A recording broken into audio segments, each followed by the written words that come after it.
너는 평생 종년일 뿐이야. 조선시대 한 소녀가 있었습니다. 13살 떡을 팔며 근근히 살아가던 가난한 아이였죠. 아버지는 죽기 전 기묘한 예언을 남겼습니다. 머지않아 한양의 큰 어른이 너를 찾을 것이다. 그리고 정말로 좌의정 대감이 장터에서 그 아이를 발견했습니다. 관상을 보는 순간 대감은 직감했습니다. 이 아이는 왕후의 상이다. 하지만 대감댁에 들어간 소녀를 기다린 건 혹독한 시련이었습니다. 정실 부인과 딸은 그녀를 종처럼 부려먹으며 모욕했습니다. 감히 우리 집안의 양녀가 되겠다는 꿈은 꾸지도 마. 얼음 언 개천에서 빨래를 하고 누명을 쓰고 매일 밤 눈물을 삼켰습니다. 그러나 소녀는 무릎 꿇지 않았습니다. 그리고 마침내 숨겨진 출생의 비밀이 밝혀지는데 이번 영상에서는 천안 떡장수 소녀에서 궁궐 여관으로 운명을 바꾼 한 소녀의 이야기에 대해서 들려드리겠습니다. 지금부터 이야기를 시작하려고 합니다. 시작하기 전에 구독과 좋아요 부탁드려요. 전라도 나주 숙종이 나라를 다스리던 시절 남쪽 끝자락에 자리한 작은 마을이었습니다. 초가집들이 낮게 엎드려 있었고 담장은 허물어진 곳이 많았습니다. 바람이 불면 먼지가 일었고 비가 오면 길은 진흙탕으로 변했습니다. 그 마을 한쪽 끝, 남향으로 지어진 초가 한 채가 쓸쓸히 서 있었습니다. 문풍지는 찢어져 바람이 드나들었고 마당의 흙은 오래도록 비를 맞지 못한 듯 갈라져 있었습니다. 안채에서는 거친 기침소리가 끊이지 않았습니다.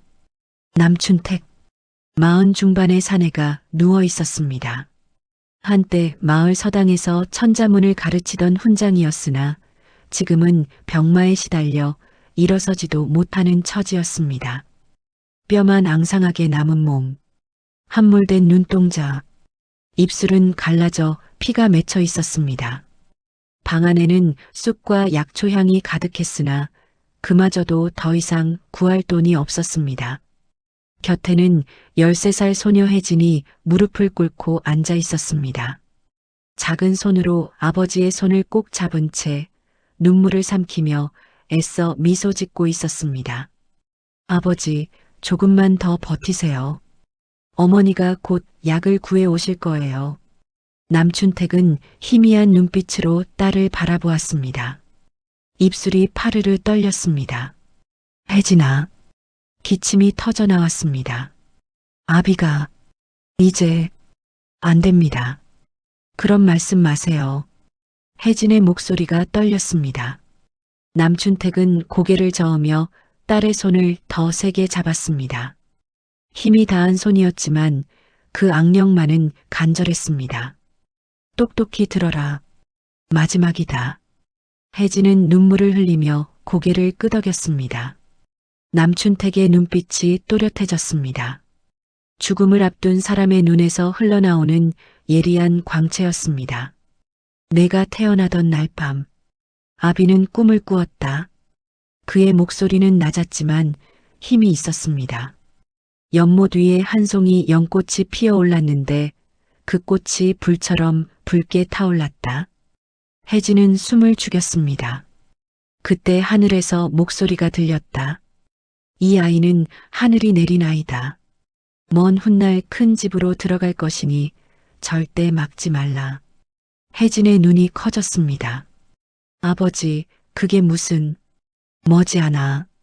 남춘택이 숨을 고르며 말을 이었습니다. 한양의 큰 어른이 너를 찾을 것이다. 그의 목소리는 점점 약해졌습니다. 그때가 오면 반드시 따라가거라. 두려워하지 말고 의심하지 말고 그저 하늘의 뜻을 따르거라. 아버지, 그것이 내 운명이다. 남춘택은 더 이상 말을 잇지 못했습니다. 입술이 파르르 떨리더니 천천히 눈을 감았습니다. 마지막 숨결이 창호지를 스치듯 사라졌습니다. 아버지, 아버지. 혜진은 아버지의 손을 붙들고 울부짖었습니다. 그 울음소리는 초가집을 넘어 마을 전체로 퍼져나갔습니다. 저녁 어스름이 방 안을 채웠습니다. 등잔불 하나만이 희미하게 깜빡였습니다. 그날 밤 어머니 소분이 장터에서 돌아왔습니다. 손에는 약 한 첩이 들려 있었지만 이미 늦었습니다. 소분은 남편의 시신 앞에 무릎 꿇고 목 놓아 울었습니다. 영감, 제가 늦었습니다. 제가 늦었어요.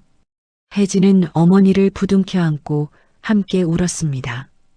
두 모녀의 울음은 밤새도록 이어졌습니다. 사흘 뒤 남춘택의 장례가 치러졌습니다. 마을 사람들이 조문을 왔으나 가난한 집안이라 상을 제대로 치를 형편이 못 되었습니다. 초라한 관 하나에 몸을 뉘이고 뒷산 언덕에 묻었습니다. 혜진은 흙을 한 삽뜨며 속으로 다짐했습니다. 아버지, 제가 아버지의 말씀을 잊지 않겠습니다. 언젠가 큰 어른이 저를 찾아오신다면 반드시 따르겠습니다. 장례를 치른 뒤 혜진과 소부는 더욱 궁핍한 삶을 살게 되었습니다. 소부는 장터에 나가 떡을 팔며 하루하루를 근근히 버텼습니다. 손이 부르트고 등이 휘어도 딸만은 굶기지 않으려 애썼습니다. 혜진은 어머니를 돕기 위해 새벽부터 일어나 떡 반죽을 도왔습니다.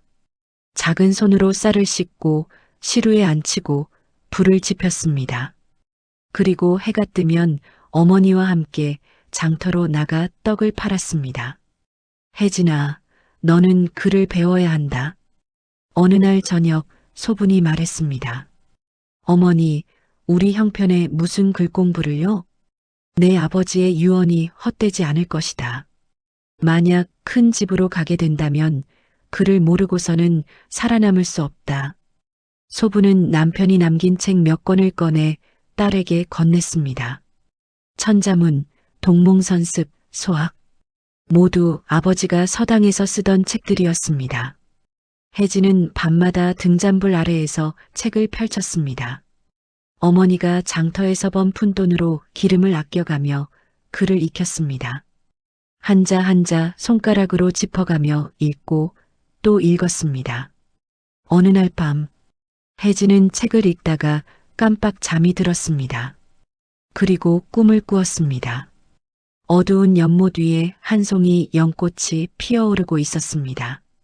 꽃잎은 희고 깨끗했으나 점점 붉은 빛으로 물들어갔습니다. 마치 불길처럼 타오르는 연꽃. 그 순간 하늘에서 목소리가 들렸습니다. 진흙 속에서 피어나되 진흙에 물들지 마라. 내 운명은 곧 열릴 것이다. 혜진은 깜짝 놀라 눈을 떴습니다. 가슴이 두근거렸고 온몸에 땀이 배어 있었습니다. 창밖에는 새벽빛이 스며들고 있었습니다. 아버지가 말씀하셨던 그 꿈, 제가 직접 본 것입니까? 혜진은 떨리는 손으로 가슴을 쓸어내렸습니다. 두려움과 동시에 묘한 기대감이 가슴속에서 솟아올랐습니다. 그날 이후 혜진은 더욱 열심히 글을 익히고 어머니를 도왔습니다. 장터에서 떡을 팔 때도 예의 바르게 손님을 대했고 가난한 이웃이 있으면 떡 한 조각이라도 나누어 주었습니다. 마을 사람들은 그런 혜진을 보며 혀를 찼습니다. 저 아이 천한 신분이지만 마음씨는 귀하구나. 아버지가 훈장이었으니 그래도 글은 좀 아는 모양이야. 하지만 저 집안이 일어설 날이 있을까? 혜진은 그런 말들을 들으면서도 좌절하지 않았습니다. 밤마다 아버지의 유언을 떠올리며 속으로 다짐했습니다. 언젠가 내 운명은 불릴 것이다. 그때까지 나는 준비해야 한다. 그렇게 계절이 바뀌고 1년이 흘렀습니다. 혜진은 이제 14이 되었습니다. 여전히 가난했으나 눈빛만은 흐려지지 않았습니다. 오히려 더욱 또렷해졌습니다. 그리고 바로 그 무렵 멀리 한양에서는 한 사람이 말에 올라타고 있었습니다. 조정의 대신 이도현. 그는 지방 순시를 위해 남쪽으로 내려가는 길이었습니다. 그가 나주 땅을 밟게 되리라는 것을, 그리고 운명의 실이 서서히 당겨지고 있다는 것을 아무도 몰랐습니다. 봄이 왔습니다. 나주 고을 장터는 아침부터 활기로 가득했습니다. 생선 파는 아낙, 나무를 팔러 온 노파, 곡식을 지고 온 사내들이 저마다 목소리를 높였습니다. 싱싱한 조기요. 막 잡아온 조기. 고사리, 고사리 사가시오. 북적이는 사람들 사이로 혜진과 소부는 한쪽 구석에 멍석을 깔고 앉아 있었습니다. 앞에는 송편과 인절미가 가지런히 놓여 있었습니다. 송편이요. 쫄깃하고 맛있는 송편 사가시오. 소분이 손님을 부르며 소리쳤습니다. 혜진은 어머니 곁에 조용히 앉아 떡을 정돈하고 있었습니다. 남루한 옷이었지만 자세는 단정했고 눈빛은 맑았습니다. 그때였습니다. 장터 입구 쪽이 술렁이기 시작했습니다. 저분이 누구신가? 옷차림이 예사롭지 않은데 양반인가 보네. 사람들이 웅성거리는 가운데 한 사내가 천천히 걸어 들어왔습니다. 50대 후반, 갓을 깊이 눌러쓰고 소박한 도포 차림이었습니다. 하지만 그 풍채와 걸음걸이에서 범상치 않은 기품이 흘렀습니다. 이도현, 한양 조정의 좌의정이었습니다. 그는 지방 순시를 나와 백성의 삶을 직접 보기 위해 관할을 벗어난 것이었습니다. 수행원들은 거리를 두고 뒤따랐습니다. 도연은 장터를 천천히 둘러보며 걸었습니다. 채소 파는 곳, 생선 파는 곳, 옷감 파는 곳. 그의 눈은 예리했지만 표정은 온화했습니다. 그러다 한 곳에서 발걸음을 멈췄습니다. 떡을 파는 모녀 앞이었습니다. 도연의 시선이 혜진에게 고정되었습니다. 젊은 시절 그는 관상학을 익힌 적이 있었습니다. 사람의 얼굴에서 운명의 기운을 읽는 법을 배웠습니다. 그의 눈에 혜진의 이마가 들어왔습니다. 넓고 둥근 이마, 맑은 눈동자, 단정한 코와 인매. 무엇보다 그 눈빛 속에서 흐르는 기운이 예사롭지 않았습니다. 이 아이, 왕후의 기운을 지녔구나. 도연은 속으로 탄성을 질렀습니다. 관상에서 귀한 상이란 단순히 아름다운 얼굴이 아니었습니다. 눈빛에 담긴 덕, 이마에 서린 지혜, 입가에 머무는 자비로움이 어우러져야 했습니다. 혜진은 바로 그런 아이였습니다. 도연은 천천히 다가갔습니다. 송편이 맛있다 하니 한번 사볼까 하오. 소부는 깜짝 놀라 고개를 들었습니다. 도포자락, 비단 두루마기, 그리고 위험 있는 풍채. 평범한 양반이 아니었습니다. 예, 얼마든지 드리겠습니다. 소부는 황급히 떡을 집어 올렸습니다. 그러나 도연은 손을 들어 멈추게 했습니다. 잠깐, 이 떡이 몇 개나 되오? 25개쯤 되옵니다. 그렇다면 전부 사겠소. 소분과 혜진의 눈이 휘둥그레졌습니다. 떡 전부를 산다니. 도연은 수행원에게 눈짓했고 수행원이 은자 몇 냥을 내놓았습니다. 떡값보다 훨씬 많은 돈이었습니다. 대감마님, 이건 너무 많은 돈이옵니다. 소부는 손사래를 쳤으나 도연은 고개를 저었습니다. 과한 것이 아니오. 정당한 값이오. 그리고 그는 시선을 혜진에게 돌렸습니다.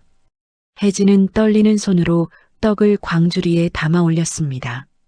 도연은 광주리를 받아들고 물었습니다. 아이야, 이름이 무엇이냐? 혜진이라 하옵니다. 목소리는 작았지만 또렷했습니다. 도연은 고개를 끄덕이며 다시 물었습니다. 혜진, 좋은 이름이로다. 그런데 내가 이 많은 떡을 다 어찌하겠소? 잠시 침묵이 흘렀습니다. 한 가지 물음에 답해 보시오. 만약 그대가 이 떡을 받았다면 어찌하겠소? 그 순간 장터가 조용해졌습니다. 주변 사람들이 슬금슬금 다가와 귀를 기울였습니다. 혜진은 잠시 생각하더니 조심스럽게 입을 열었습니다. 소녀라면 굶주린 이들에게 나누어 드리겠습니다. 오, 왜 그리하겠소? 도연의 눈빛이 번뜩였습니다. 혜진은 고개를 들어 대감을 정면으로 바라보았습니다. 천한 신분이었으나 눈빛만은 피하지 않았습니다. 떡은 배를 채우는 것이지만 나눔은 마음을 채우는 것이옵니다. 혼자 먹으면 배만 부르지만 함께 나누면 마음까지 부릅니다. 도연의 입가에 미소가 번졌습니다. 단순한 답이 아니었습니다. 어린 나이에 덕의 본질을 꿰뚫고 있었습니다. 줬소. 그렇다면 이 떡을 그대에게 주겠소. 말한 대로 행하시오. 도연은 광주리를 다시 혜진에게 건넸습니다. 혜진은 깜짝 놀랐으나 곧 고개를 숙여받았습니다. 감사옵니다, 대감마님. 도연은 멀리 물러나 나무 그늘 아래 섰습니다. 수행원이 물었습니다. 대감, 어찌하시려고? 지켜보려 한다. 말과 행동이 일치하는지. 혜진은 어머니와 함께 광주리를 들고 장터 구석으로 갔습니다. 그곳에는 거지촌 아이들이 모여 있었습니다. 헐벗고 굶주린 아이들, 손을 내밀어 구걸하는 아이들이었습니다. 얘들아, 이리 오너라. 혜진이 손짓하자 아이들이 조심스럽게 다가왔습니다. 그녀는 떡을 하나씩 나누어 주었습니다. 천천히 먹어.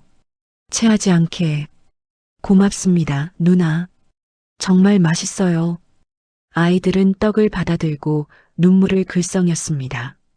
혜진은 미소 지으며 아이들의 머리를 쓰다듬었습니다. 그 모습을 지켜보던 도연의 눈가에 잔잔한 미소가 번졌습니다. 수행원이 감탄하며 말했습니다. 저 아이 말과 행동이 다르지 않습니다. 그렇다. 덕을 베풀 줄 아는 아이로다.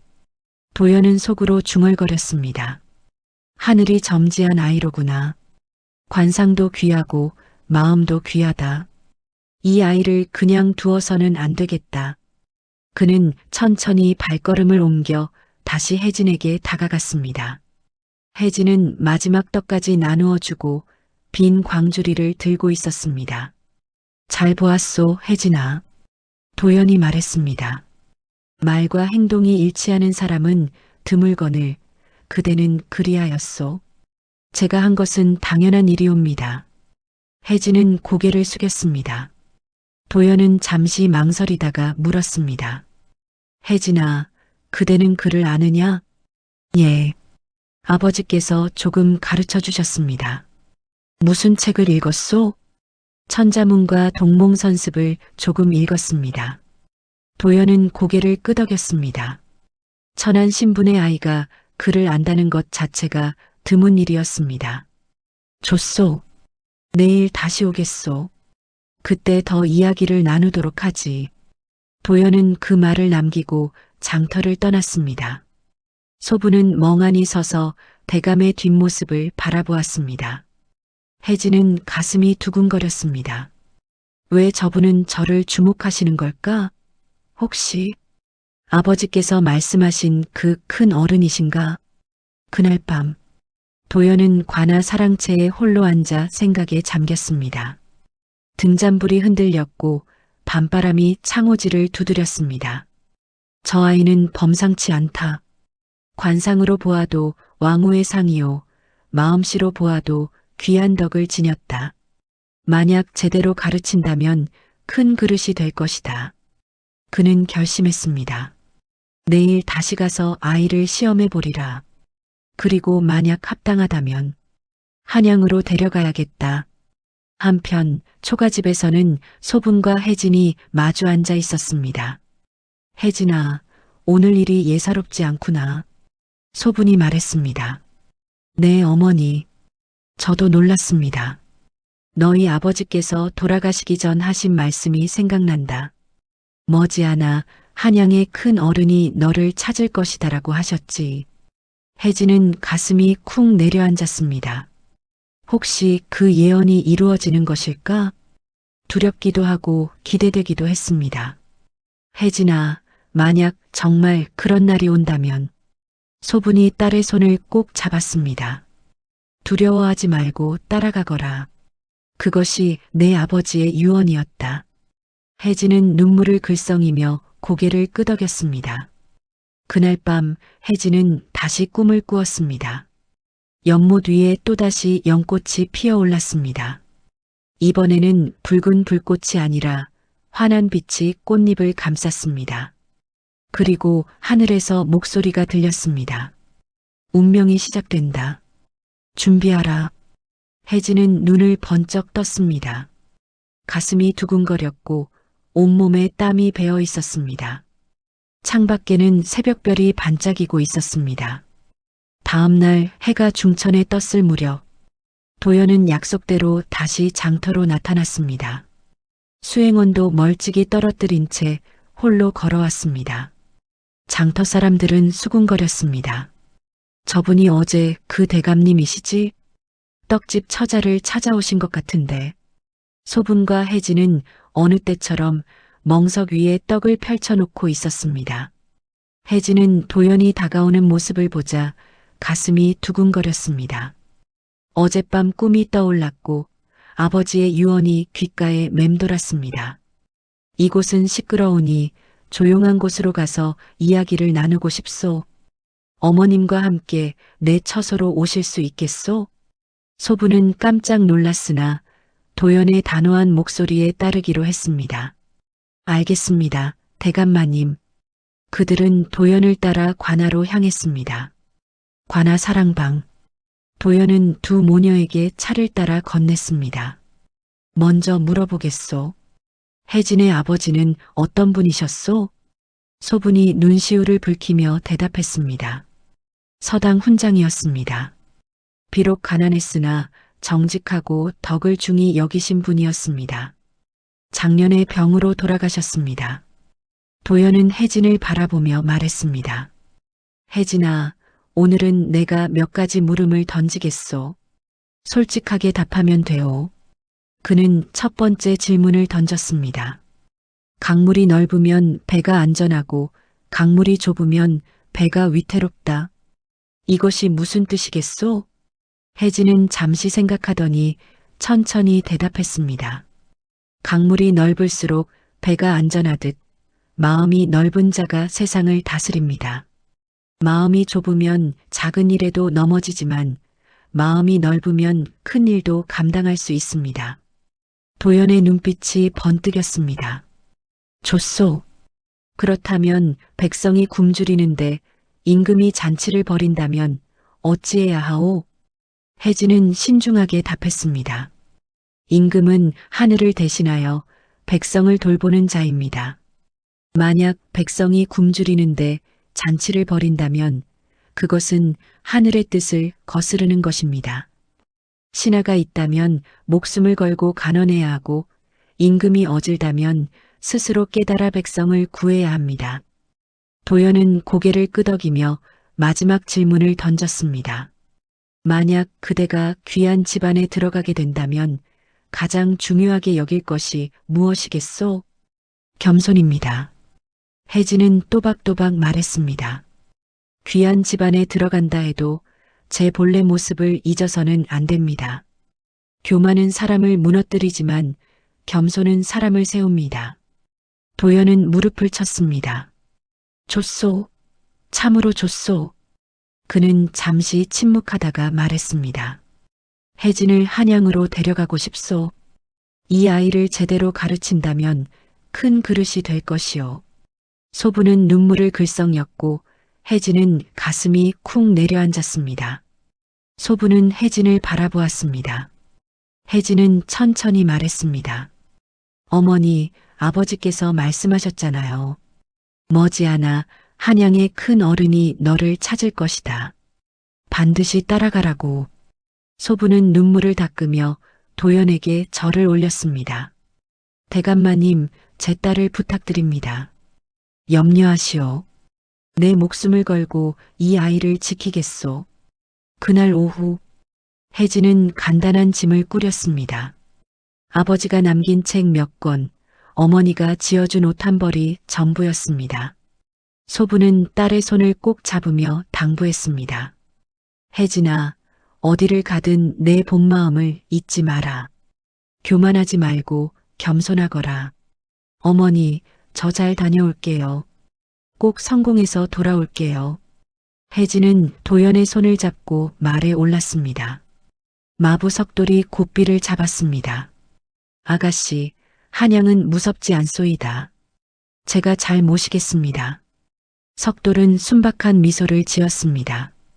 소부는 딸의 뒷모습이 작아질 때까지 손을 흔들었습니다.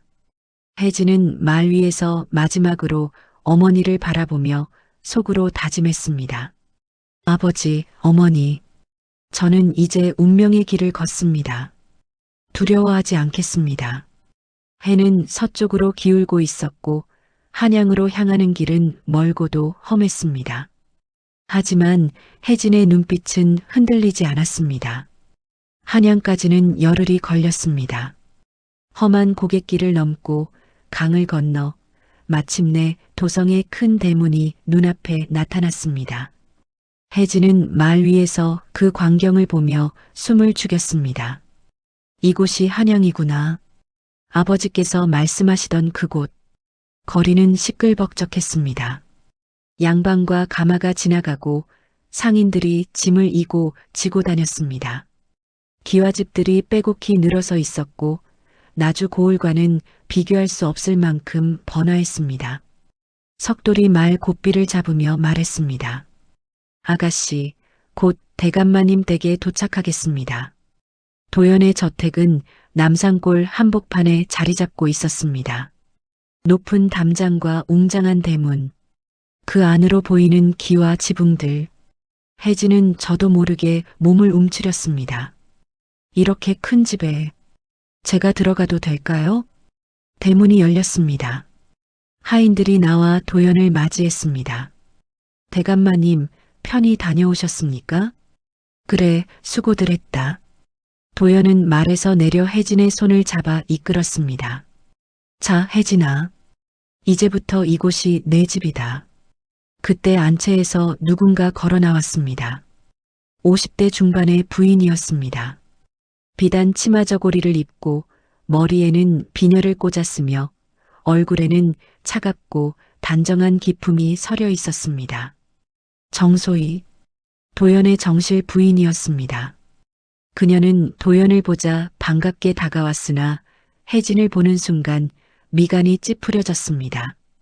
영감, 이 아이는 누구입니까? 아, 지방 순시 중에 만난 아이요. 총명하고 덕이 있어 데려왔소. 소희는 혜진을 위아래로 훑어보았습니다. 남루한 옷차림, 초라한 모습. 하지만 얼굴은 맑고 눈빛은 또렷했습니다. 그 순간 소희는 묘한 경계심을 느꼈습니다. 영감, 천한 아이를 왜 집안으로 데려오신 것입니까? 이 아이를 교육시켜 볼 생각이요. 글도 가르치고 예법도 익히게 하려 하오. 소희의 얼굴이 굳어졌습니다. 글을 가르친다? 예법을 익힌다? 그것은 양반과 규수에게나 하는 일이었습니다. 그럼 양녀로 들이시겠다는 말씀입니까? 그것은 천천히 생각해 보겠소. 우선은 집안일을 거들게 하되 글 공부도 시켜보려 하오. 소희는 속으로 분노가 치밀어 올랐으나 겉으로는 애써 미소를 지었습니다. 알겠습니다, 영감. 제가 알아서 처리하겠습니다. 도연은 만족한 듯 고개를 끄덕이고 사랑채로 향했습니다. 혜진은 소희 앞에 홀로 남았습니다. 소희는 차갑게 혜진을 내려다보았습니다. 이리 따라오너라.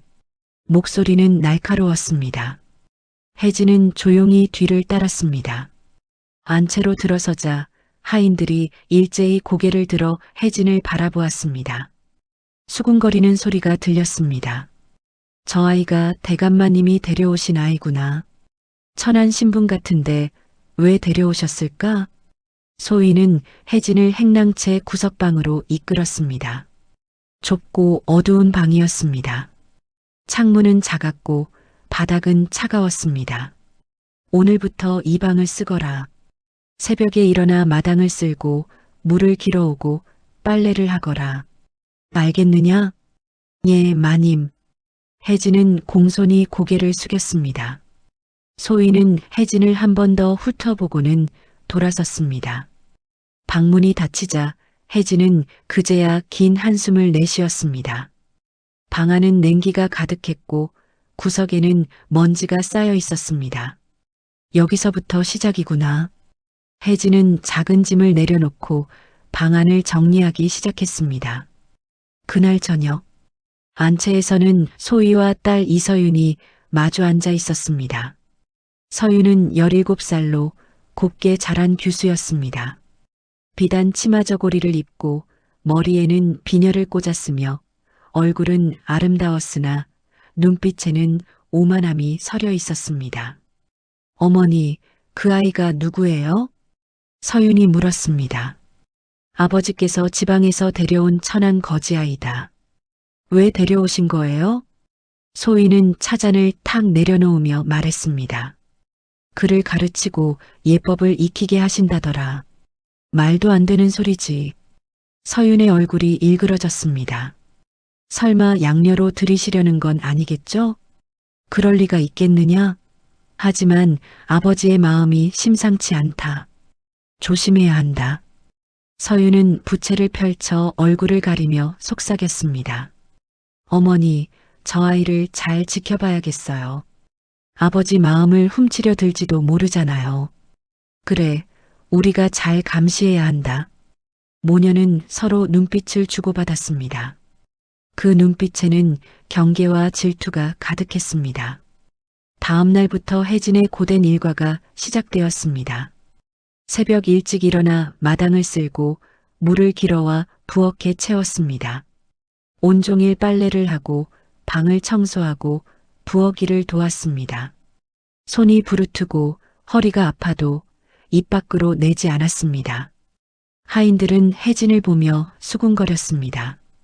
저 아이 대감마님이 데려오셨다면서 일은 여종처럼 하네. 마님께서 일부러 고되게 시키시는 것 같아. 그래도 불평 한마디 없이 묵묵히 하는 걸 보면 대단하긴 해. 그 무렵 마구간에서 말을 돌보던 석돌이 마당을 가로질러 왔습니다. 그는 혜진이 물을 깃는 모습을 보고 가까이 다가왔습니다. 아가씨, 괜찮으시겠습니까? 괜찮습니다. 석돌 아저씨. 이 집안 사람들, 입 조심하시게. 마님께서 눈을 부릅뜨고 보고 계시니. 석돌은 낮은 목소리로 속삭였습니다. 혜진은 고개를 끄덕였습니다. 그날 오후, 혜진이 빨래를 널고 있을 때였습니다. 어린 하녀 한 명이 조심스럽게 다가왔습니다. 14살쯤 되어 보였습니다. 저, 아가씨, 응? 제 이름은 월담이에요. 같이 일하게 됐어요. 월담은 겁이 많아 보였지만 눈빛은 순수했습니다. 나는 혜진이야. 잘 부탁해.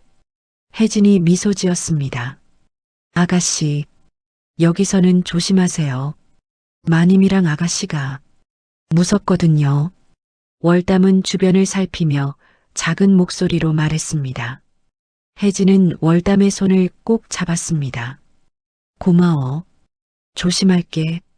그날 밤, 혜진은 방으로 돌아와 짐 속에서 책을 꺼냈습니다. 아버지가 남긴 천자문이었습니다. 작은 등잔불 아래에서 책장을 펼쳤습니다. 한자 한자 읽어나갔습니다. 하지만 문틈으로 불빛이 새어나갔습니다. 복도를 지나가던 하인 하나가 그것을 보았습니다. 저 종년이 밤중에 뭘 하는 걸까? 다음 날 아침, 소문이 퍼졌습니다. 혜진이 밤중에 책을 읽는다더라. 종년이 글을 읽다니 한심한 일이야. 대감마님이 가르쳐 주신 건가? 소문은 곧 안채로 번졌습니다. 소희는 그 말을 듣자 얼굴이 굳어졌습니다. 뭐라고? 저 거지아이가 밤중에 책을 읽는다고? 예, 마님. 분명히 봤다고 합니다. 소희는 서윤을 불러 귓속말로 속삭였습니다. 서윤아, 저 아이가 점점 도를 넘고 있다. 종년 주제에 글을 읽다니. 어머니, 제가 한번 떠보겠어요. 서윤은 교활한 미소를 지으며 일어섰습니다. 그날 오후, 서윤은 혜진이 마당을 쓸고 있는 곳으로 나왔습니다. 화려한 치마를 휘날리며 다가와 거만하게 말했습니다. 내가 혜진이라는 아이지? 예, 아가씨. 혜진은 공손히 고개를 숙였습니다. 서윤은 코웃음을 치며 물었습니다. 밤중에 책을 읽는다며? 종년이 무슨 글을 안다고? 혜진은 대답하지 않았습니다. 서윤은 더 가까이 다가와 속삭였습니다. 내가 아무리 글을 익혀도 소용없어. 너는 평생 종년일 뿐이야. 감히 우리 집안의 양녀가 되겠다는 꿈은 꾸지도 마. 혜진의 손이 빗자루를 쥔 채 떨렸습니다. 하지만 고개는 숙인 채 아무 말도 하지 않았습니다. 서윤은 만족한 듯 돌아섰습니다. 그날 밤, 혜진은 방 안에 홀로 앉아 눈물을 흘렸습니다. 아버지, 제가 과연 이 시련을 견딜 수 있을까요? 하지만 곧 아버지의 유언이 떠올랐습니다. 반드시 따라가거라. 하늘의 뜻을 따르거라. 혜진은 눈물을 닦고 다시 책을 펼쳤습니다. 등잔불이 흔들렸고 밤은 깊어갔지만 그녀의 눈빛만은 흔들리지 않았습니다. 저는 포기하지 않겠습니다. 이것이 제 운명이라면 끝까지 가보겠습니다. 한편 사랑채에서는 도연이 홀로 앉아 있었습니다. 수행원이 다가와 조심스럽게 말했습니다. 대감마님, 안채에서 혜진 아가씨를 곱게 대하지 않는 것 같습니다. 알고 있다. 도연은 창밖을 바라보며 말했습니다. 하지만 지금은 지켜봐야 한다. 스스로 견뎌내야만 진정으로 강해진다. 그러나 염려 말라. 내가 지켜보고 있다. 도연의 눈빛은 깊었습니다. 그는 알고 있었습니다. 혜진이 겪을 시련이 얼마나 혹독할지. 하지만 그것을 견뎌내야만 진정한 큰 그릇이 될 수 있다는 것도. 밤은 깊어갔고 남산골 대감댁은 고요했습니다. 하지만 그 고요함 속에 보이지 않는 갈등의 씨앗이 싹트고 있었습니다. 겨울이 왔습니다.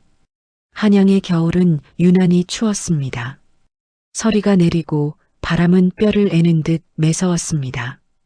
혜진의 손은 이미 동상으로 부어올라 있었습니다. 손끝은 갈라져 피가 맺혔고 발은 얼어 감각이 없었습니다. 하지만 일은 멈추지 않았습니다. 새벽부터 마당을 쓸고 물을 길어오고 빨래를 해야 했습니다. 어느 추운 날 아침이었습니다. 소희가 안채에서 나왔습니다. 두터운 속옷을 입고 손에는 손난로를 들고 있었습니다. 그녀는 혜진을 보자 차갑게 명령했습니다. 혜진, 이리 오너라. 예, 마님. 혜진은 빗자루를 내려놓고 다가갔습니다. 소희는 혜진의 손을 보았습니다. 붉게 부어오른 손, 터진 살갗. 그러나 그녀의 눈빛에는 연민이 없었습니다. 오히려 차갑게 식어 있었습니다. 내가 어제 빨래를 제대로 하지 않았다더구나. 마님 옷에 얼룩이 남았다고 했다. 죄송합니다, 마님. 다시 빨겠습니다. 다시 빨다니? 늦었다. 소희의 목소리는 냉혹했습니다. 오늘 개천으로 가서 집안 빨래를 모두 다시 해오라. 혜진은 숨이 턱 막혔습니다. 개천. 이 추운 날씨에 얼음이 얼기 시작한 개천에서 빨래를 하라는 것이었습니다. 마님, 그러나. 무슨 그러나? 내가 제대로 하지 못했으니 당연히 다시 해야 하는 것 아니냐? 소희는 돌아서며 차갑게 덧붙였습니다. 어서 가거라. 해가 지기 전에 다 빨아와야 한다. 만약 해가 지도록 돌아오지 못하면 저녁밥은 없다. 혜진은 떨리는 손으로 빨랫감을 챙겼습니다. 광줄이 가득 빨래를 담아 머리에 이고 집을 나섰습니다. 눈발이 날렸고 바람은 매서웠습니다. 거리의 사람들도 모두 움츠리고 걷고 있었습니다. 개천에 도착했을 때 혜진의 얼굴은 이미 창백했습니다. 개천 가장자리에는 얼음이 얼어 있었고 물은 뼛속까지 파고드는 차가움이었습니다. 혜진은 떨리는 손으로 빨래를 물에 담갔습니다. 순간 칼로 베는 듯한 고통이 손끝에서 퍼져나갔습니다. 아! 작은 신음이 흘러나왔으나 곧 입술을 깨물었습니다.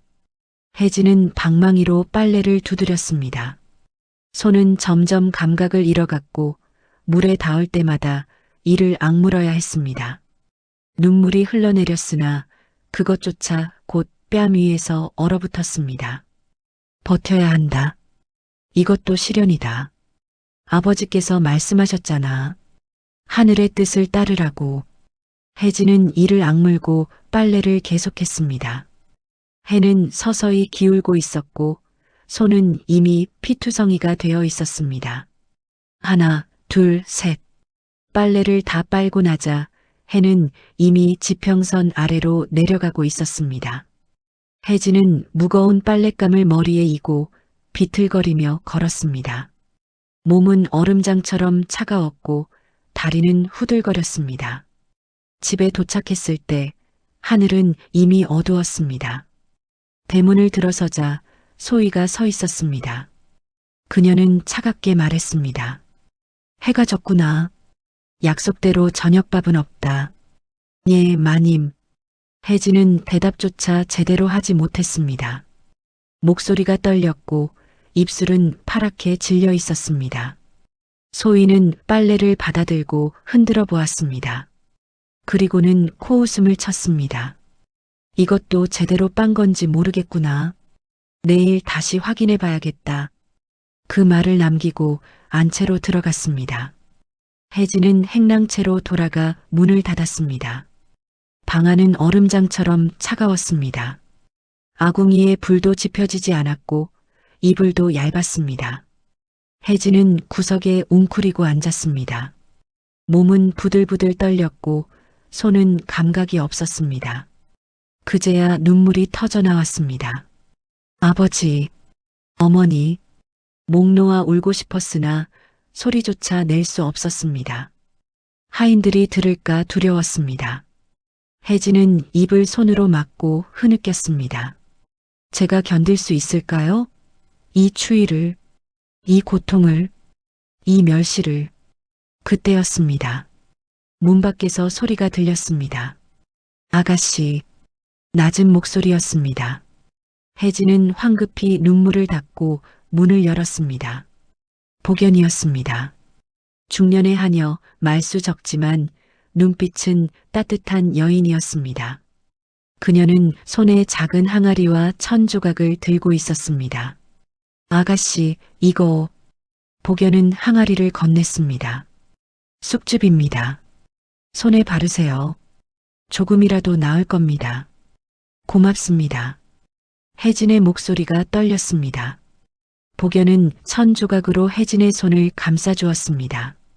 견디세요, 아가씨. 이것도 지나갈 겁니다. 그녀는 그 말을 남기고 조용히 사라졌습니다. 혜진은 쑥즙을 손에 발랐습니다.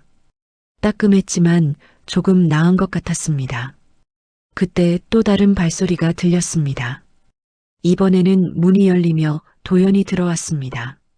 손에는 작은 화로와 담요를 들고 있었습니다. 혜진아. 도연의 목소리는 낮았지만 따뜻했습니다. 그는 화로를 내려놓고 혜진의 손을 잡았습니다. 얼음장같이 차가웠고 피가 맺혀 있었습니다. 그의 눈빛이 흔들렸습니다. 이게 무슨 일이냐? 누가 이렇게... 마님께서 빨래를 다시 하라고 하셔서. 혜진은 떨리는 목소리로 대답했습니다. 도연은 이를 악물었습니다. 분노가 치밀어 올랐으나 곧 깊은 한숨으로 삼켰습니다. 그는 품에서 약을 꺼내 혜진의 손에 발라주었습니다. 아프겠구나. 참아라. 괜찮습니다. 대감마님. 도연은 혜진의 눈을 바라보았습니다. 그 눈에는 여전히 빛이 살아있었습니다. 고통의 눈물을 흘렸으나 절망하지는 않았습니다. 이 아이는 정말 강하구나. 도연은 담요를 혜진에게 덮어주며 말했습니다. 혜진아, 내가 왜 너를 이 시련 속에 두는지 아느냐? 모르겠습니다. 꽃은 말이다. 도연이 잠시 침묵하다 말했습니다. 추운 겨울을 견뎌야 핀다. 철은 불 속에서 단련되어야 강해진다. 너도 마찬가지다. 지금의 시련이 너를 단단하게 만들 것이다. 혜진은 고개를 들어 대감을 바라보았습니다. 그럼 대감마님께서는 아셨습니까? 마님께서 저를 괴롭히신다는 것을요? 알고 있었다. 그런데도, 그래도 지켜보았다. 도연의 목소리는 단호했으나 눈빛은 따뜻했습니다. 내가 막으면 너는 약해진다. 스스로 견뎌내야만 진정으로 강해진다. 하지만 걱정하지 마라. 내가 너를 지켜보고 있다. 절대 죽게 내버려 두지 않을 것이다. 혜진은 눈물을 글썽이며 고개를 끄덕였습니다. 감사합니다, 대감마님. 저 포기하지 않겠습니다. 그래, 그 마음을 잃지 마라. 지금은 춥고 어둡지만 반드시 봄이 온다.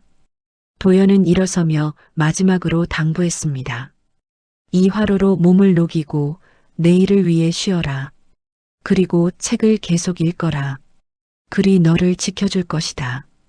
예, 대감마님.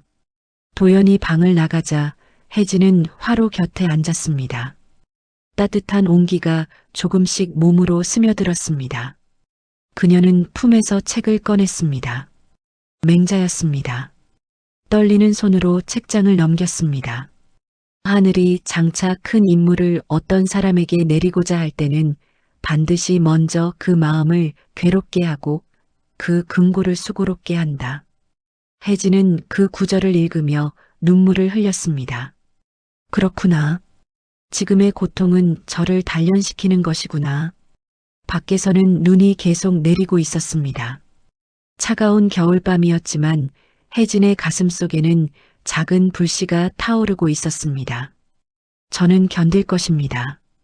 이 추위도, 이 고통도, 이 멸시도 언젠가 봄이 오면 저도 꽃처럼 필 것입니다. 그날 밤 월담이 몰래 혜진의 방문 앞에 주먹밥 하나를 두고 갔습니다. 혜진은 아침에 그것을 발견하고 눈물을 흘리며 먹었습니다. 이 세상에 여전히 따뜻한 사람들이 있구나. 며칠 뒤 마구간에서 석돌이 혜진을 보고 다가왔습니다. 아가씨, 괜찮으시겠습니까? 괜찮습니다. 석돌 아저씨. 이거. 석돌은 품에서 작은 천보자기를 꺼냈습니다. 장에서 사온 호떡입니다. 드세요. 고맙습니다. 혜진은 석돌의 손을 꼭 잡았습니다. 아가씨는 큰 사람 되실 겁니다. 제가 봤습니다. 석돌은 순박한 미소를 지으며 말했습니다. 그날 이후 혜진은 더욱 강해졌습니다. 손은 여전히 아팠지만 마음은 단단해졌습니다. 복연의 쑥즙, 월담의 주먹밥, 석돌의 호떡, 그리고 도연의 격려. 그 작은 따뜻함들이 혜진을 지탱해 주었습니다. 겨울은 여전히 차가웠지만 혜진의 눈빛만은 더욱 또렷해졌습니다. 아버지, 저는 버티고 있습니다. 하늘이 주신 시련을 견디고 있습니다. 겨울이 지나고 봄이 왔습니다. 혜진의 손은 아물었고 몸도 조금씩 회복되었습니다. 하지만 소희와 서윤의 냉대는 여전했습니다. 그해 3월, 남산골 대감댁에서 큰 연회가 열렸습니다. 조정의 대신들과 한양의 명망 있는 양반들이 초대되었습니다. 안채와 사랑채는 분주했습니다. 하인들은 음식을 나르고 마당을 꾸몄습니다. 혜진도 부엌일을 거들며 연회 준비에 동원되었습니다. 복연이 혜진 곁으로 다가와 낮은 목소리로 속삭였습니다. 아가씨, 오늘 조심하세요. 조정 대신들이 오신답니다. 예, 고맙습니다. 그날 오후 손님들이 속속 도착했습니다. 비단 도포를 입은 양반들, 화려한 치마 저고리를 입은 부인들이 대문을 들어섰습니다. 사랑채 대청에는 술상이 차려졌고 음악이 흘러나왔습니다. 도연은 손님들을 맞으며 담소를 나누었습니다. 그 중에는 조정의 핵심 인물들이 있었습니다. 좌찬성 정석호, 예조판서 민재훈, 그리고 병조판서 한승우. 모두 60을 바라보는 나이였으나 눈빛만은 예리했습니다. 한대감, 오랜만에 좋은 자리를 마련해 주셨소. 정석호가 말했습니다. 지방 순시를 다녀오신 뒤 첫 연회라지요? 그렇습니다. 오늘은 편히 즐기시기를 바라옵니다. 술잔이 오가고 이야기꽃이 피었습니다. 한편 안채에서는 소희가 부인들을 맞이했고 서윤은 어머니 곁에서 얌전히 앉아 있었습니다. 윤 부인, 따님이 참 곱게 잘하셨구려. 과찬이십니다. 아직 철부지입니다. 곧 혼처를 정하셔야 하지 않겠습니까? 부인들의 칭찬에 소희는 겉으로는 겸손한 척했으나 속으로는 흐뭇했습니다. 그때 한 부인이 말했습니다. 그런데 한대감께서 지방에서 아이를 데려오셨다지요? 순간 방안이 조용해졌습니다. 소희의 얼굴이 굳어졌습니다. 아, 그것은 집안일을 거들 아이를 데려온 것뿐입니다. 그냥 종년입니다. 그냥 종년입니까? 들리는 말로는 대감께서 특별히 아끼신다던데요. 소희는 차잔을 탁 내려놓으며 억지로 웃었습니다. 소문이 과장된 것입니다. 그저 불쌍히 여겨 데려온 것뿐이지요. 그때 사랑채에서 도연의 목소리가 들렸습니다. 여보, 잠깐 이리 와보시오. 소희는 부채로 얼굴을 가리며 일어났습니다. 서윤도 어머니를 따라 사랑채로 향했습니다. 사랑채 대청. 도연은 대신들과 담소를 나누다 입을 열었습니다. 제가 지방 순시 중에 특별한 아이를 만났습니다. 정석호가 관심을 보였습니다. 특별한 아이라니? 관상도 귀하고 마음씨도 곱고 무엇보다 총명합니다. 오호, 그럼 한번 보고 싶군요. 불러보시지요. 도연은 하인을 불렀습니다. 혜진을 이리 데려오라. 소희의 얼굴이 창백해졌습니다. 서윤은 어머니의 옷자락을 잡으며 불안한 눈빛을 보냈습니다. 잠시 뒤 혜진이 들어왔습니다. 소박한 치마 저고리를 입었으나 자세는 단정했고 눈빛은 맑았습니다. 그녀는 대청 아래에서 정중히 절을 올렸습니다. 소녀 혜진, 어른들께 인사 올립니다. 대신들은 혜진을 위아래로 훑어보았습니다. 정석호가 먼저 입을 열었습니다.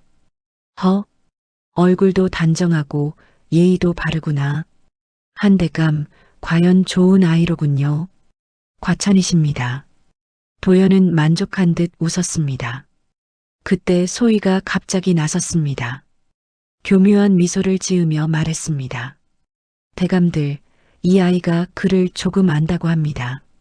한번 시험해 보시는 게 어떻겠습니까? 도연의 눈빛이 번뜩였습니다. 소희의 의도를 알아챘습니다. 그녀는 혜진을 창피 주려는 것이었습니다. 하지만 대신들은 흥미로워했습니다. 오, 여식이 글을 안다니 드문 일이로군. 좋소, 한번 들어보지요. 민재훈이 말했습니다. 소희는 속으로 쾌재를 불렀습니다. 저 천한 거지아이가 제대로 답하지 못하면 망신을 당할 것이다. 정석호가 물었습니다. 그렇다면 대학에서 한 구절을 읊어보거라. 혜진은 잠시 생각하더니 조용히 입을 열었습니다.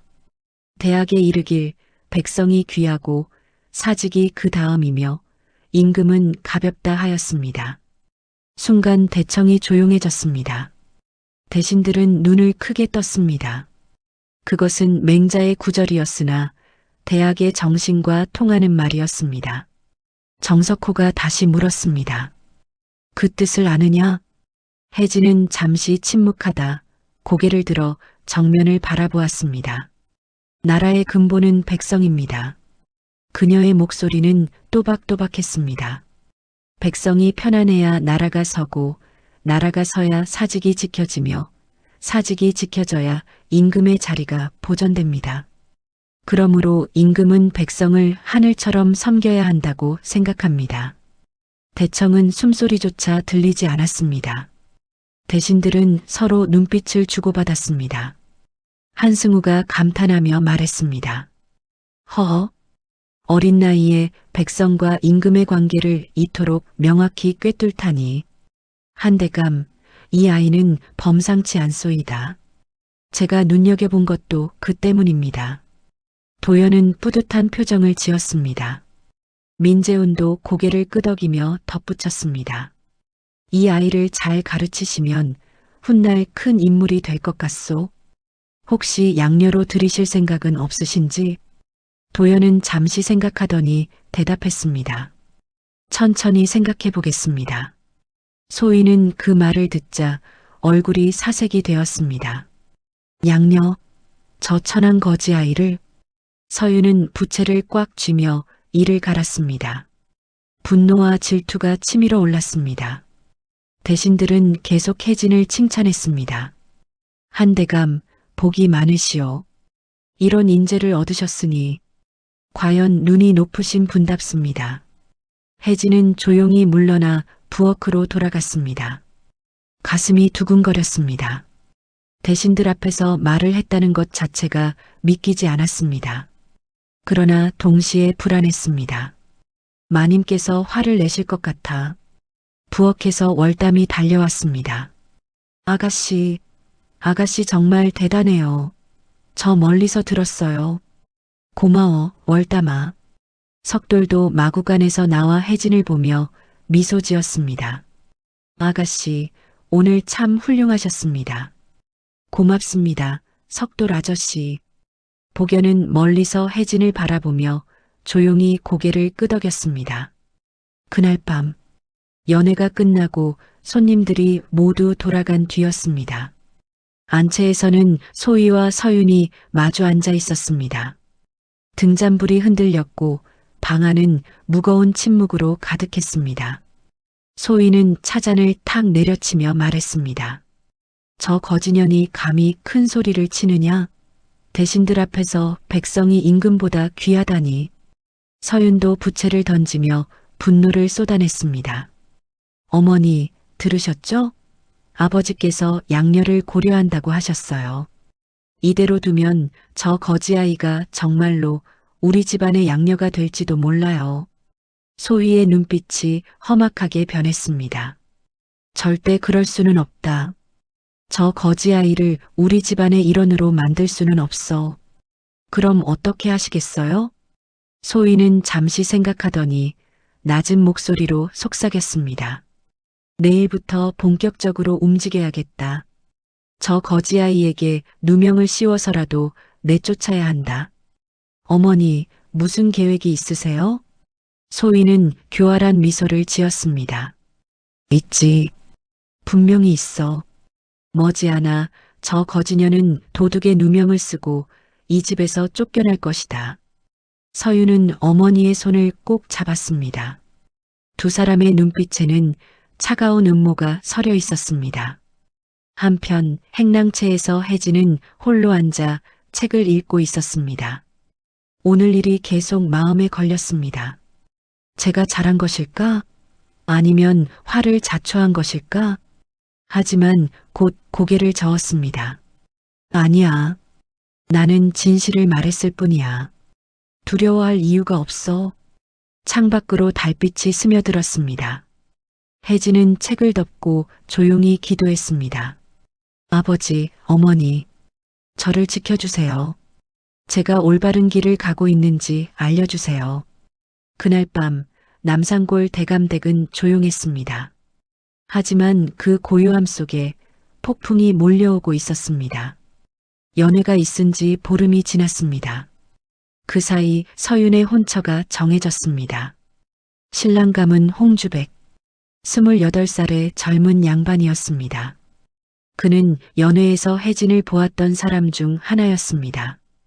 혼담을 위해 대감댁을 방문한 날이었습니다.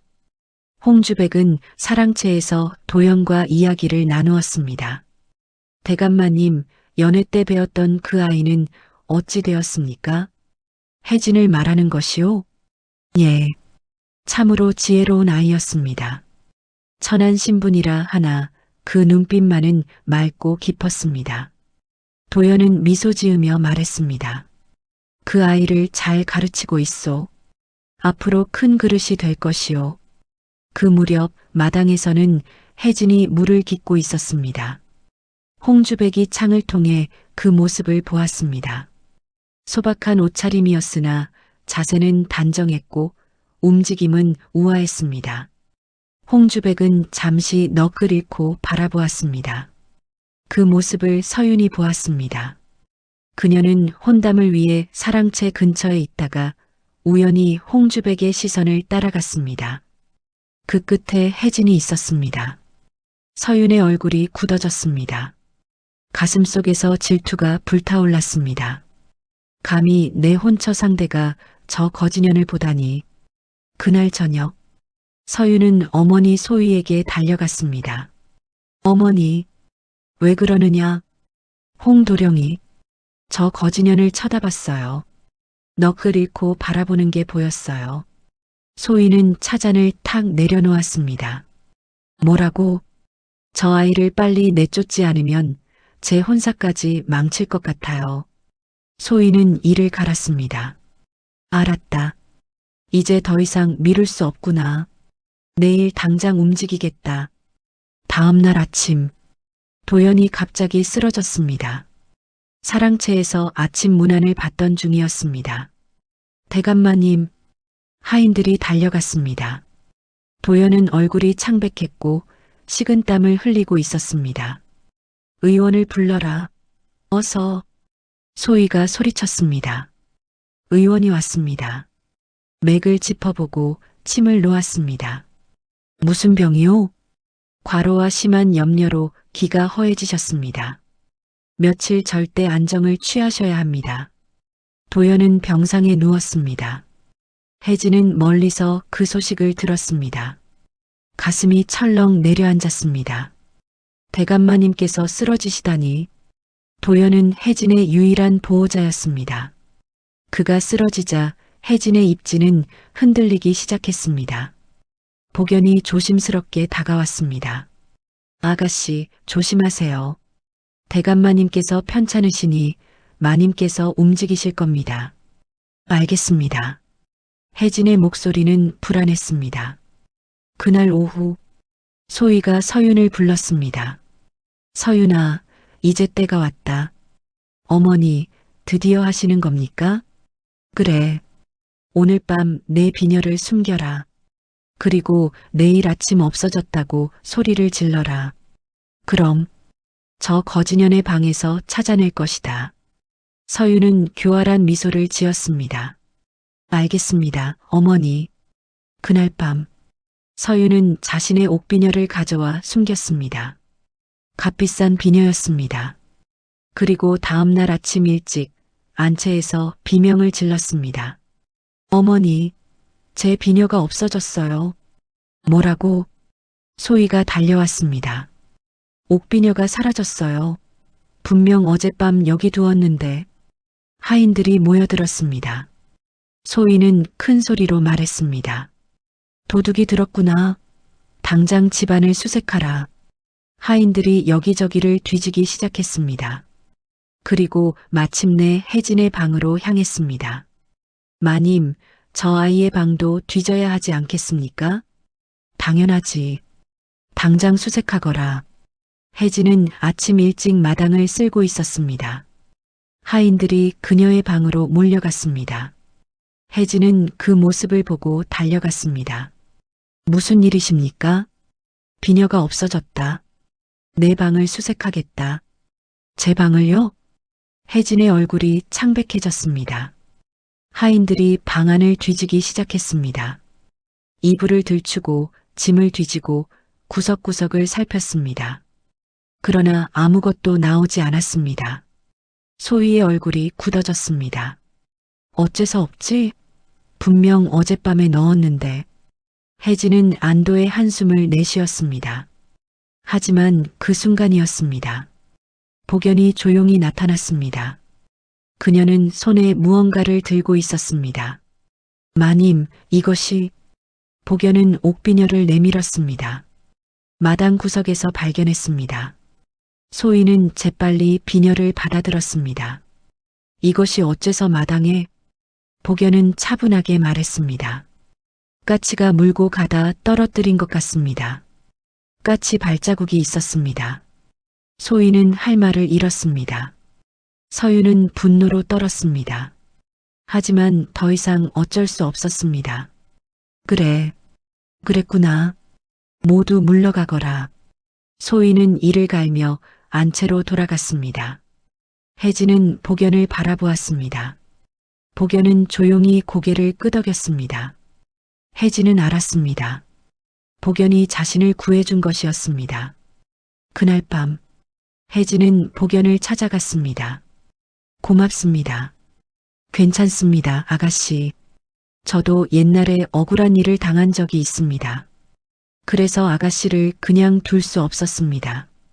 복연 아주머니, 조심하세요. 마님께서 포기하지 않으실 겁니다. 혜진은 고개를 끄덕였습니다. 한편 안채에서는 소희와 서윤이 분노에 떨고 있었습니다. 어머니, 어떻게 된 겁니까? 분명 비녀를 저 아이 방에 넣었는데. 복연, 그 계집종이 방해한 것이다. 소희는 이를 갈았습니다. 다시 기회를 노려야겠다. 이번에는 더 확실하게. 그 무렵 병상에 누워있던 도연이 수행원을 불렀습니다. 내가 쓰러진 사이에 무슨 일이 있었느냐? 마님께서 혜진 아가씨를 모함하려 하셨습니다. 하나 복연이 막았습니다. 도연은 깊은 한숨을 내쉬었습니다. 내가 일어나야 하는데 몸이 말을 듣지 않는구나. 대감마님, 며칠만 더 쉬십시오. 혜진이 걱정이다. 내가 없는 사이 저 아이가 혼자 견뎌야 하니. 석돌이 마구간에서 혜진을 보았습니다. 아가씨, 괜찮으시겠습니까? 괜찮습니다. 하지만 혜진의 목소리는 떨리고 있었습니다. 석돌은 혜진의 어깨를 토닥였습니다. 아가씨는 강한 분입니다. 이겨내실 겁니다. 월담도 몰래 혜진의 방으로 찾아왔습니다. 아가씨, 저 무서워요. 마님이 또 무슨 짓을 하실까봐. 월담아, 괜찮아. 나는 포기하지 않을 거야. 혜진은 월담을 안아주었습니다. 그날 밤 혜진은 홀로 앉아 있었습니다. 보호자는 쓰러졌고 적들은 나를 세우고 있었습니다. 하지만 그녀는 무릎을 꿇지 않았습니다. 아버지, 저는 견디고 있습니다. 하늘이 주신 시련을 버티고 있습니다. 창밖으로 달이 떠올랐습니다. 차가운 달빛이 방 안을 비쳤습니다. 혜진은 책을 펼쳤습니다. 하늘이 장차 큰 임무를 내릴 때는 반드시 먼저 그 마음을 괴롭게 한다. 그 구절을 읽으며 혜진은 다짐했습니다. 견디겠습니다. 끝까지. 도연은 사흘 만에 병상에서 일어났습니다. 아직 몸은 완전히 회복되지 않았으나 더 이상 누워 있을 수 없었습니다. 그는 수행원을 불렀습니다. 혜진의 집안을 조사하라. 아버지가 누구였는지, 조상은 어떤 사람들이었는지 모두 알아오라. 대감마님, 왜 갑자기? 묻지 말고 어서 가라. 수행원은 곧바로 나주로 향했습니다. 열흘이 지났습니다. 수행원이 돌아왔습니다. 그의 손에는 낡은 문서와 족보가 들려 있었습니다. 대감마님, 놀라운 사실을 발견했습니다. 말해보라. 혜진의 아버지 남춘택은 본래 남양 홍씨 가문의 후손이었습니다. 도연의 눈빛이 번뜩였습니다. 남양 홍씨라니? 예. 30년 전 혜진의 조부께서 억울한 모함을 받아 관직을 잃고 가문이 몰락했습니다. 그 뒤 성을 바꾸고 나주로 숨어 들어가 살았다고 합니다. 수행원은 낡은 문서를 내밀었습니다. 도연은 그것을 펼쳐보았습니다. 족보였습니다. 거기에는 남양 홍씨 가문의 계보가 적혀 있었고 혜진의 조부 이름이 선명히 기록되어 있었습니다. 이것이 사실이라면 도연은 깊은 한숨을 내쉬었습니다. 혜진은 몰락한 양반가의 후손이로구나. 천한 신분이 아니었어. 그렇습니다. 대감마님. 억울한 누명으로 가문이 무너졌을 뿐입니다. 도연은 곧바로 조정으로 향했습니다. 정석호와 민재훈을 만났습니다. 이것을 보시오. 도연은 족보를 보여주었습니다. 두 사람은 놀라며 문서를 살펴보았습니다. 이것이 사실이라면 혜진 아이는 정당한 양반 가문의 후손이 아니오? 그렇소. 30년 전 그 사건을 기억하시오? 남양 홍씨 가문이 영모로 몰렸던 일을. 정석호가 고개를 끄덕였습니다. 기억하오. 하나 그것은 억울한 누명이었소. 훗날 진실이 밝혀졌으나 이미 가문은 흩어진 뒤였소. 그렇다면 혜진의 신분을 회복시켜야 하지 않겠소? 민재훈이 말했습니다. 당연하오. 억울한 이의 후손을 천대할 수는 없소. 도연은 집으로 돌아왔습니다. 사랑채로 소희를 불렀습니다. 소희는 불안한 표정으로 들어왔습니다. 부르셨습니까? 앉으시오. 도연의 목소리는 차가웠습니다. 소희는 무릎을 꿇고 앉았습니다. 도연은 족보를 펼쳐 보였습니다. 이것이 무엇인지 아시오? 소희는 문서를 보았습니다. 얼굴이 창백해졌습니다. 이것은 혜진의 족보요. 그 아이는 남양 홍씨 가문의 후손이요. 30년 전 억울한 누명으로 몰락한 양반가의 후손이라오. 소희는 할 말을 잃었습니다. 당신이 천한 거지아이라 멸시하던 그 아이가 사실은 우리와 같은 양반이었소. 도연의 목소리는 단호했습니다. 내가 혜진을 양녀로 삼겠소. 이제 더 이상 반대하지 마시오. 영감, 물러가시오. 소희는 떨리는 다리로 일어나 안채로 돌아갔습니다. 서윤이 어머니를 맞이했습니다. 어머니, 무슨 일이세요? 소희는 주저앉으며 말했습니다. 끝났다. 모든 것이 끝났다. 어머니, 저 아이가 양반가 후손이었다. 영감께서 양녀로 삼으신다고 하셨다. 서윤은 얼굴이 새하얗게 질렸습니다. 그날 오후 도연은 혜진을 사랑채로 불렀습니다. 혜진은 조심스럽게 들어왔습니다. 대감마님 부르셨습니까? 앉거라. 도연의 목소리는 따뜻했습니다. 혜진이 앉자 도연은 족보를 보여주었습니다. 혜진아, 이것을 보거라. 혜진은 문서를 보았습니다. 눈이 점점 커졌습니다. 이것은 너의 조부는 남양 홍씨 가문의 후손이었다. 30년 전 억울한 누명을 쓰고 몰락했으나 본래는 명문가의 자손이었다. 혜진은 떨리는 손으로 족보를 만졌습니다. 저희가 양반이었습니까? 그렇다. 너는 천한 신분이 아니다. 억울하게 몰락한 가문의 후손이다. 혜진의 눈에 눈물이 맺혔습니다. 아버지께서 아셨을까요? 아마 아셨을 것이다. 그래서 너에게 글을 가르치셨을 것이고 하늘이 너를 부를 것이라 말씀하셨을 것이다. 혜진은 눈물을 흘렸습니다. 도연은 혜진의 어깨를 토닥였습니다. 혜진아, 이제 너를 내 양녀로 삼겠다. 정식으로 이 집안의 일원으로 맞이하겠다. 대감마님, 고생 많았다.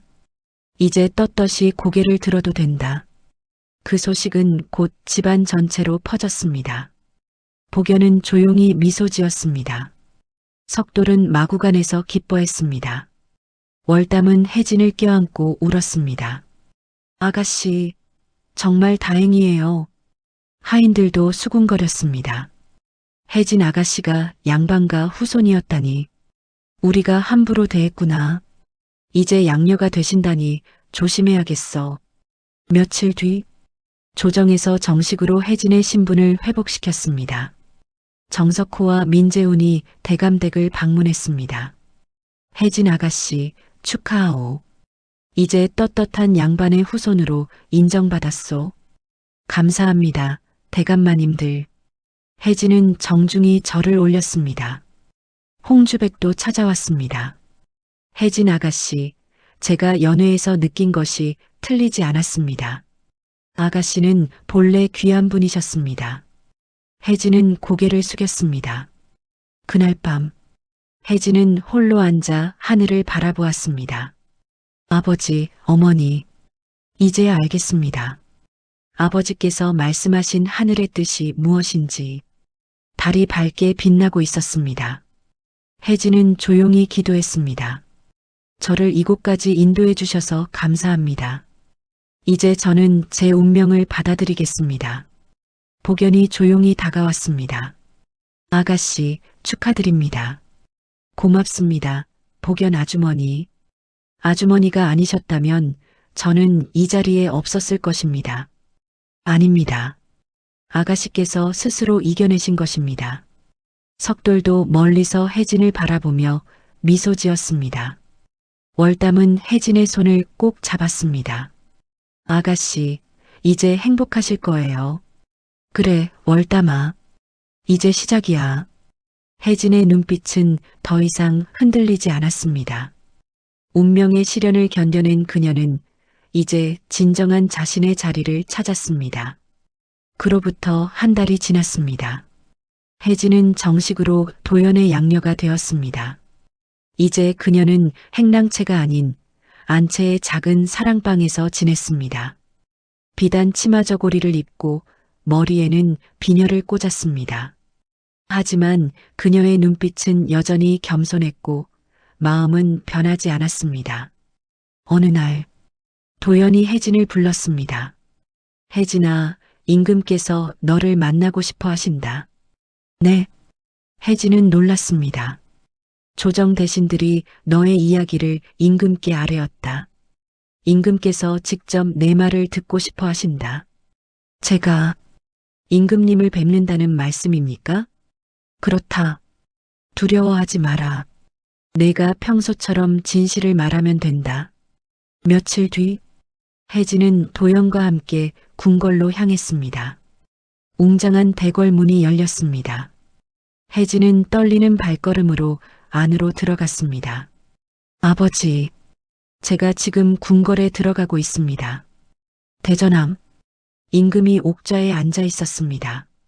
좌우에는 조정 대신들이 도열해 있었습니다. 정석호, 민재훈, 한승우도 그곳에 있었습니다.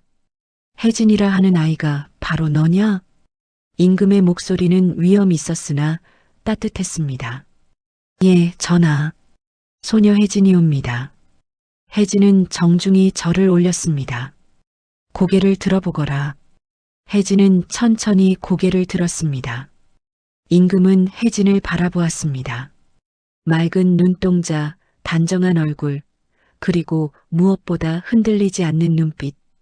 들으니 내가 백성과 나라에 대해 깊이 생각한다 하더구나.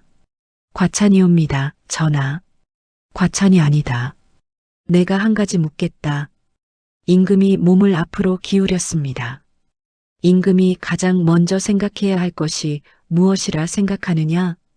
대전이 조용해졌습니다. 대신들이 모두 혜진을 바라보았습니다. 혜진은 잠시 생각하더니 또박또박 말했습니다. 백성의 고통이옵니다. 백성의 고통? 예. 백성이 굶주리면 나라가 흔들리고 백성이 편안하면 나라가 튼튼해집니다. 임금은 하늘을 대신하여 백성을 돌보는 자이기에 백성의 고통을 먼저 헤아려야 한다고 생각합니다.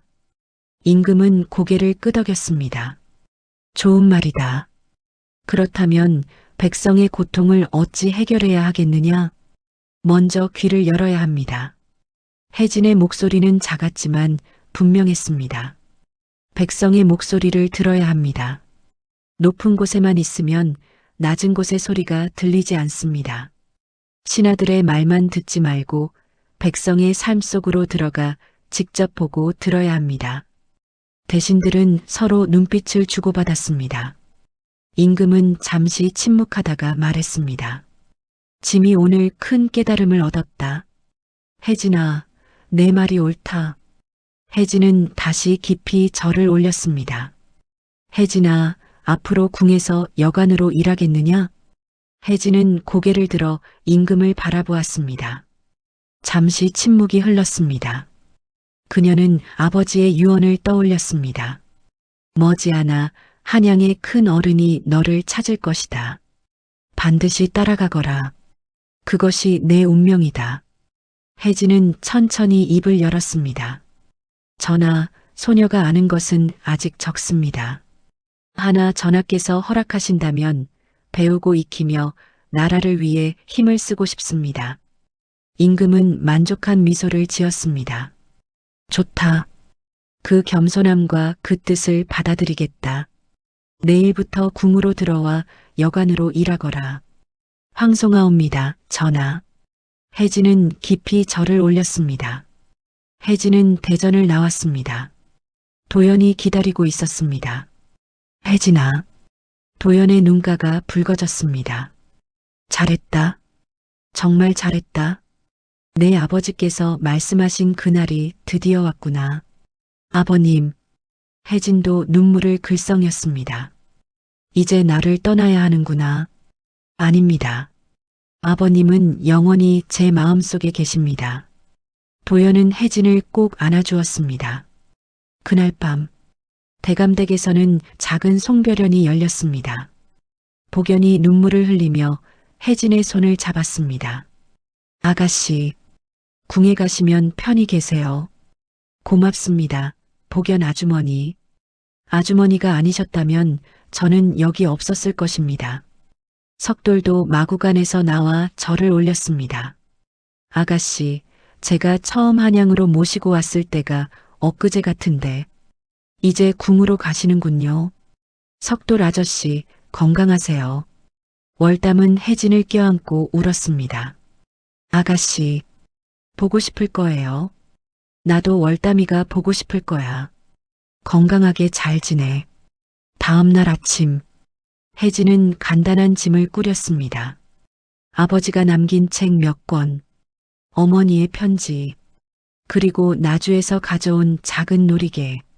도연이 사랑채에서 혜진을 불렀습니다. 혜진아, 마지막으로 당부하마. 예, 아버님. 언제나 겸손하거라. 높은 곳일수록 더욱 낮은 마음을 가져야 한다. 백성을 잊지 마라. 내가 어디서 왔는지 잊지 마라.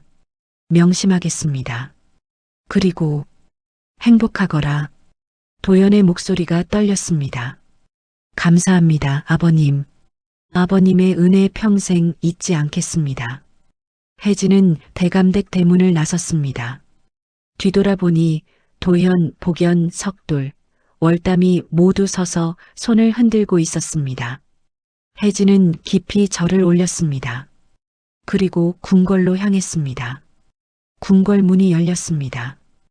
혜진은 천천히 안으로 들어갔습니다. 내관이 그녀를 안내했습니다. 이곳이 아가씨께서 머무실 처소입니다. 작지만 단정한 방이었습니다. 창문 밖으로는 궁궐의 정원이 보였습니다. 혜진은 짐을 내려놓고 창문을 열었습니다.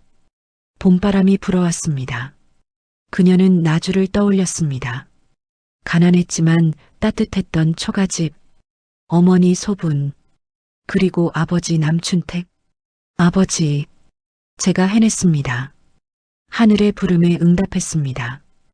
혜진은 품에서 어머니께 쓸 편지를 꺼냈습니다. 붓을 들어 천천히 써내려갔습니다. 어머니, 저는 이제 궁에서 나라를 위해 일하게 되었습니다. 아버지께서 말씀하신 그날이 왔습니다. 어머니, 걱정하지 마세요.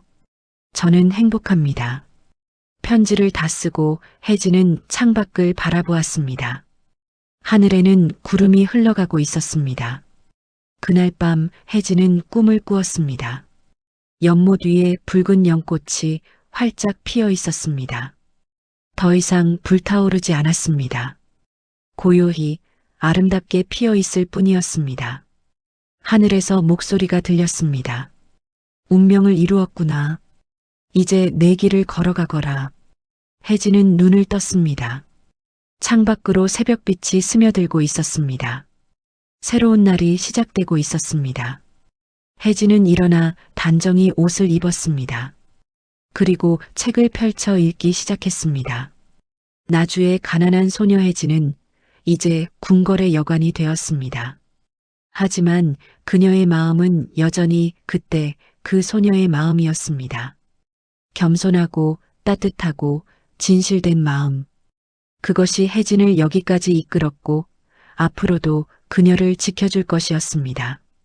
진흙 속에서 피어난 연꽃처럼 혜진은 고난 속에서 피어났습니다. 그리고 이제 그 꽃은 세상을 향해 활짝 피어나고 있었습니다. 오늘 준비한 이야기는 여기까지입니다. 오늘도 많이 행복하시고 건강한 하루 보내세요. 응원의 댓글 달아주시면 감사하겠습니다. 다음에 더 좋은 이야기로 찾아뵙겠습니다. 춘풍야담이었습니다.